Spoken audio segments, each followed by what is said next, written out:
बड़ी खबर आ रही है इस वक्त लखीमपुर हिंसा केस की, जहां पर आशीष मिश्र की कोर्ट में पेशी वीडियो कॉन्फ्रेंसिंग से आशीष इस सुनवाई में जुड़ेगा। दरअसल सीजेएम चिंताराम की कोर्ट इस पूरे मामले पर सुनवाई कर रही है। पुलिस 3 दिन के रिमांड की मांग करेगी। पुलिस जांच में सहयोग नहीं किया गया था। आशीष मिश्र की तरफ से जो सवाल पूछे गए उनका सीधा सीधा जवाब नहीं दिया, जिसके बाद गिरफ्तारी हुई। ऐसे में धारा 302 जैसी गंभीर धाराओं में केस दर्ज है और आज कोर्ट में पेशी।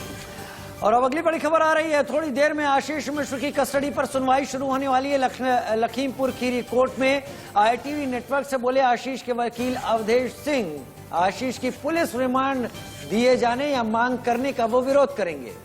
आशीष जांच में सहयोग कर रहा है, ये वकील की तरफ से कहा गया है और कहा गया है कि जांच में सहयोग के बाद रिमांड का सवाल होता ही नहीं। खुर्रम निजामी इसी खबर पर ज्यादा अपडेट के साथ जुड़ गए हैं। खुर्रम, सबसे पहले तो ये बताएं कितनी देर में सुनवाई शुरू होने वाली है और क्या कुछ गुंजाइश है कि यहाँ पर आशीष मिश्र के वकील का पक्ष सुने कोर्ट और उस पर फैसला उसी आधार पर दिया जाए? देखिए, थोड़ी देर में हियरिंग शुरू होगी। वर्चुअल VC के जरिए होगा, यानी वीडियो कॉन्फ्रेंसिंग के जरिए आशीष मिश्र पेश होंगे लखीमपुर कोर्ट में, जहां मैं इस वक्त खड़ा हूं। और कोर्ट दोनों के पक्ष को सुनेगा, दोनों के तर्कों को समझेगा, उसके बाद उसी हिसाब से अपना फैसला कोर्ट सुनाएगा। सबसे पहली बात तो यह है कि जो आशीष मिश्रा का जो है कि डिफेंस जो है, यानी आशीष मिश्रा का पक्ष, वो यही है कि 12 घंटे लगातार आपने पूछताछ कर ली है, अब कुछ पूछने को बचा नहीं, लेकिन जबरदस्ती आप फिर भी आप लेना चाहते हैं, जिसका कोई मतलब नहीं, वो ऑलरेडी जुडिशियल कस्टडी में है। जबकि आप देखें तो जो प्रोसिक्यूशन है, यानी कि जो पुलिस के अधिवक्ता होंगे, सरकारी अधिवक्ता होंगे, उनका साफ ये कहना होगा कि अभी बहुत कुछ है मालूम करने के लिए, क्योंकि कोऑपरेट नहीं कर रहा था आशीष मिश्रा पूछताछ के दौरान, और यही वजह है कि उन्होंने लगातार उसके रिमांड लेना चाहते हैं। और अब ये कोर्ट तय करेगा कि उसकी रिमांड दी जाए नहीं दी जाए। 5 दिन की रिमांड ले सकती है, मांग कर सकती है प्रोसिक्यूशन, ये हमारे सूत्र हमको बता रहे हैं। और अब देखना ये है कि उस कोर्ट का क्या रुख होता है, कोर्ट क्या कहता है, वही आखिरी बात होगी। लेकिन फिलहाल सब इंतजार कर रहे हैं हियरिंग शुरू होने का, सुनवाई शुरू होने का, उसके बाद क्या कुछ कोर्ट सुनाता है, कोर्ट का क्या रुख होता है, ये देखने वाली बात होगी। खुर्रम, प्रोसिक्यूशन का आपकी बात हुई होगी प्रोसिक्यूशन के वकीलों से, उनका क्या है, किस बात पर वो जोर देंगे? आखिर रिमांड मांगने के पीछे वो कौन से आधार जज के सामने रखना चाहेंगे? देखिए, पहली बात कोऑपरेट नहीं कर रहा था, यही वजह कि 12 घंटा लगातार पूछताछ करते रहे। पहली दलील ये है। दूसरी दलील ये है कि उनको ये मालूम करना है कि जिस वक्त घटना हुई, यानी कि जो 1 घंटे का वक्फा है जहां पर आशीष मिश्रा लोकेशन नहीं मिल रही थी, वो लोकेशन क्या थी उसकी ये पता करना है। तीसरी बात, जो बुलेट्स एक गाड़ी से मिले हैं वो किसके बुलेट्स हैं, ये आशीष मिश्रा से पता करना है। तो और कोऑपरेशन नहीं कर रहे थे, यही वजह है जो फेहरिस्त सवालों की में बहुत सारे सवाल ऐसे थे जो अभी भी जवाब जिसका नहीं मिला है आशीष मिश्र से, और यही सब इसी के लिए उसकी रिमांड लेने की कोशिश पुलिस करे। देखना यही है कोर्ट का क्या रुख होता है और किसकी दलील ज्यादा मजबूत होती है जो कोर्ट को कन्विंस कर सके। यानी अगर डिफेंस की मजबूत होगी तो PCR नहीं मिलेगा, लेकिन अगर प्रोसिक्यूशन की मजबूत होगी तो जाहिर सी बात है रिमांड मिल सकती है। वकील की तरफ से कहा गया है कि जब पूछताछ में सहयोग हो रहा है तो रिमांड का सवाल ही नहीं होता, वकील की तरफ से अपना पक्ष रखा जाएगा। लेकिन साथ ही साथ जो दबाव है, जो चौतरफा दबाव है खुर्रम, इसके बाद कोर्ट को भी बहुत सोच समझकर फैसला लेना होगा कि अगर यहाँ जमानत मिल गई तो फिर मुश्किलें खड़ी हो जाएंगी, विपक्ष की तरफ से भी और साथ ही साथ पीड़ित परिवारों की तरफ से भी।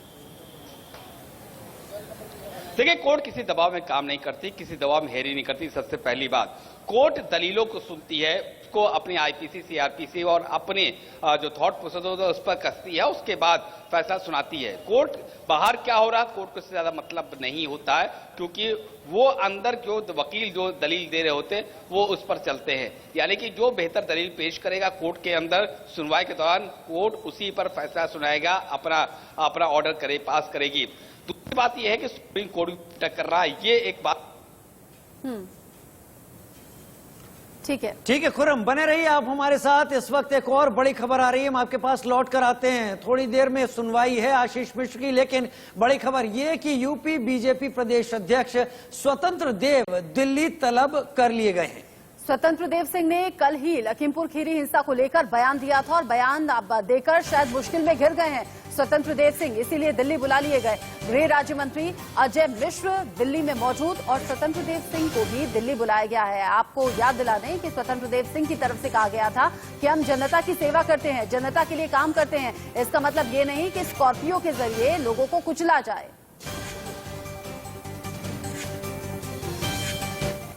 न खाएंगे, न खाने देंगे, न सोएंगे, न सोने देंगे। नेता का मतलब भ्रष्टाचार नहीं है तो नेतागिरी का मतलब लूटने नहीं आए हैं, फॉर्चूनर से किसी को कुचलने नहीं आए हैं।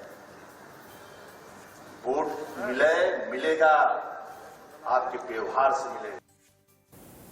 खुर्रम हमारे साथ, खुर्रम निजामी लखीमपुर से इस वक्त जुड़े हुए हैं। खुर्रम, दो यहां पर उदाहरण आपके सामने रखना चाहूंगा और दूसरा जाहिर सी बात है स्वतंत्र देव सिंह का ही होगा। वरुण गांधी जो कि बीजेपी के सांसद हैं, उनके भी बयान तमाम निकल कर आए, राष्ट्रीय कार्यकारिणी में अब नहीं है। स्वतंत्र देव सिंह का बयान सामने आया, दिल्ली बुला लिया गया। राजनीति क्या खिचड़ी पक रही है बीजेपी के अंदर खाने? देखिए 2022 में चुनाव किसानों को लेकर पहले से घिरी हुई है भारतीय जनता पार्टी और यही वजह है कि जब स्वतंत्र देव सिंह का जो बयान आया उसको लेकर उनको तलब कर लिया गया दिल्ली की। ऐसा बयान क्यों दिया? क्योंकि ये बताता है कि अजय मिश्र के साथ बीजेपी नहीं खड़ी है, वो ये कह रही है कि कोर्ट को फैसला करने दीजिए, हम आपके साथ नहीं खड़े, ये मैसेज जाता है। अजय मिश्र यानी दिल्ली में मौजूद है, उनका बेटा यहाँ जेल में बंद है और अब स्वतंत्र देव सिंह जो स्टेट प्रेसिडेंट है भारतीय जनता पार्टी का, उनको तलब कर लिया गया। यानी कि लगातार मामला चल रहा है, पॉलिटिकल डेवलपमेंट बीजेपी के अंदर हो रही है। अंदर खाली खबर यह है कि कुछ ऐसे विधायक हैं इस एरिया के जो लखीमपुर से चुनाव लड़ना चाहते हैं और यही वजह है कि वो नहीं चाहते कि आशीष मिश्र की तरफ से जो सबूत पेश किए गए उनसे पुलिस के अधिकारी संतुष्ट थे नहीं, इसीलिए मुश्किल बढ़ गई है। और जैसे आपने कहा कि कोर्ट दलीलें मानता है, तो दलीलें यहां पर नाकाफी साबित हो सकती हैं, जैसे कि अब तक जानकारी इस केस से जुड़ी है। खुर्रम, नजर बनाए रखिएगा, आगे जो भी अपडेट होगा, रिहाई होती है या फिर इसी तरीके से मुश्किल बढ़ेंगे आशीष मिश्र की, दर्शकों को बताएंगे। छोटा सा ब्रेक ले रहे हैं, जल्द हाजिर होते हैं।